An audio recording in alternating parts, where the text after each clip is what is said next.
नमस्कार, myself Malika Parveen, assistant professor, government law college Bikaner. आज हम LLB फर्स्ट ईयर के सब्जेक्ट मुस्लिम विधि में जो 2 शाखाएं होती है उसको देखते हैं। मुस्लिम विधि में क्या है, 2 शाखाएं हैं, सुन्नी विचार पद्धति और शिया विचार पद्धति। अब ये 2 विचार पद्धतियाँ आई कैसे या इनकी उप शाखाएं क्या क्या है वो हम लास्ट वीडियो में कर चुके हैं। आज हम देखते हैं शिया और सुन्नी विचार पद्धति में मुख्यतः अंतर क्या क्या है या इनका उद्भव कैसे हुआ। फर्स्ट जो पॉइंट है अंतर का, डिफरेंस का, वो ये बताता है कि इनमें मेन इन पद्धतियों का उद्भव कैसे हुआ, ये अलग क्यों हुए, मुसलमान शिया और सुन्नी 2 शाखाओं में क्यों विभक्त हुए। तो फर्स्ट आता है पैगंबर के उत्तराधिकार के संबंध में, यानी मोहम्मद साहब की, जो पैगंबर मोहम्मद साहब थे उनकी डेथ होने के बाद में खलीफा पद यानी उत्तराधिकार के संबंध में उनमें विवाद हो गया था। तो सुन्नी विचार पद्धति वाले मानना था कि मोहम्मद साहब की मृत्यु के बाद में उनके पद यानी इमाम की नियुक्ति या उनके उत्तराधिकारी की नियुक्ति क्या है, इलेक्शन के द्वारा या चुनाव के द्वारा की जानी चाहिए।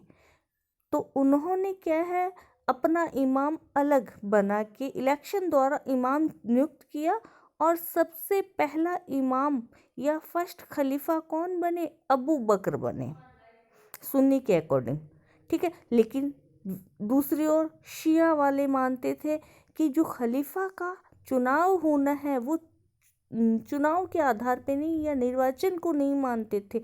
उन्होंने शिया विचार पद्धति का मत है कि जो खलीफा का पद है वो पैगंबर साहब के ख़ानदान वाले व्यक्ति या मोहम्मद पैगंबर साहब द्वारा नामजद या उनके द्वारा मनोनीत व्यक्ति ही इमाम पद के लिए सक्षम है। अतः इसलिए पैगंबर मोहम्मद साहब के दामाद अली को इमाम बनाया गया। यानी शिया वाले कहते हैं जो खलीफा का पद है चुनाव के आधार पे नहीं भरा जाना चाहिए, और जबकि सुन्नी वाले कहते हैं कि खलीफा या इमाम का चुनाव निर्वाचन के द्वारा या इलेक्शन के द्वारा किया जाना चाहिए। ये मेन जो खलीफा पद की जो लड़ाई थी, इसी के लिए मुसलमान 2 शाखाओं में विभक्त हो गए, एक शिया शाखा कहलाई और दूसरी सुन्नी शाखा कहलाई, ठीक है। नेक्स्ट आता है अब मुस्लिम विधि के सोर्सेस, कि मुस्लिम विधि के क्या क्या स्रोत हैं। तो सुन्नी विचार पद्धति के अनुसार मुस्लिम विधि में 5 प्राचीन स्रोत हैं, यानी जो मैंने पिछले लास्ट वीडियो में पढ़ाए थे कि मुस्लिम सोर्सेज ऑफ मुस्लिम लॉ, तो उसमें हमने सोर्सेज किए थे। तो अपन ने 5 सोर्सेज किए थे, तो वो कौन सी विचार पद्धति के थे, वो सुन्नी विचार शाखा के थे। यानी सुन्नी विचारधारा के अनुसार मुस्लिम विधि का उद्भव करने में इन 5 प्राचीन, फर्स्ट कुरान, सेकंड सुन्नत हदीस, थर्ड आता है इजमा, फोर्थ आता है कयास और लास्ट आता है इम्तिहसन या इसको बोलते हैं लोकहित साम्य न्याय, ठीक है। और शिया वाले मानते हैं कि जो प्राचीन स्रोत है वो सिर्फ और सिर्फ क्या है, 3 ही है, कुरान, सुन्नत व हदीस एंड थर्ड आता है तर्क, रीज़न, ठीक है। ये स्रोत के बारे में दोनों शाखाओं में अंतर है। नेक्स्ट आता है मैरिज के आधार पे दोनों शाखाओं में क्या क्या अंतर हैं। तो विवाह के संबंध में सुन्नी मानते हैं कि जब विवाह किया जा रहा है, जब मैरिज हो रही होती है, तो साक्षी उपस्थित होने चाहिए, विटनेस उपस्थित होने चाहिए। विवाह के समय 2 पुरुष साक्षी अथवा 2 पुरुष साक्षी नहीं मिलते हैं तो 1 पुरुष और 2 स्त्री साक्षियों की उपस्थिति होनी चाहिए, विटनेस होनी चाहिए।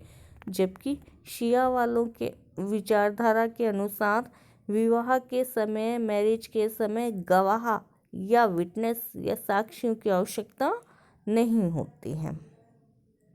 ठीक है। अब किसी अवयस्क या माइनर की शादी करवाई जाती है तो संरक्षक विवाह के संरक्षक होते हैं। सिया और सुन्नी दोनों में होते हैं। ठीक है। तो सुन्नी में जो संरक्षक है उसकी लिस्ट बहुत ही लंबी है, सूची, जैसे पिता, पितामह, चाचा, भाई, माता आदि हो सकते हैं। यानी सुन्नी में विवाह के संरक्षक जो होते हैं, जिसे जबर कहते हैं, ये बहुत लंबी लिस्ट है। लेकिन दूसरी ओर शिया विचार पद्धति के अनुसार पिता और पितामह यानी दादा ही विवाह के लिए संरक्षक हो सकते हैं। दूसरे लोग फिजूली या अनाधिकृत माने जाते हैं। उनके द्वारा किए गए विवाह का विधिक रूप से कोई भी महत्व नहीं होता जब तक कि विवाह के दोनों पक्षकार वयस्क होने पे इसका समर्थन ना करते। ठीक है। फिर आता है मुत्ता मैरिज। सुन्नी में मुत्ता मैरिज अस्थायी विवाह बोलते हैं जिसको, जो कुछ समय के लिए किया जाता है। सुन्नी वाले इस मुत्ता मैरिज को मान्यता नहीं देते हैं, जबकि शिया वाले मुत्ता मैरिज को मान्यता देते हैं। मुत्ता मैरिज क्या होती है? जिसमें प्रतिफल तय होता है और समय अवधि तय होती है, निश्चित समय के लिए किया जाता है, वो होती मुत्ता मैरिज। नेक्स्ट अंतर मैरिज में ही आता है। नेक्स्ट अंतर मैरिज का ये है कि सुन्नी वाले विवाह की पूर्णावस्था के बारे में खिलवत उल सही के सिद्धांत को मान्यता प्रदान करते हैं। खिलवत उल सही सिद्धांत है क्या कि अगर हस्बैंड एंड वाइफ किसी एक कमरे में बिना विधिक सामाजिक नैतिक रुकावट के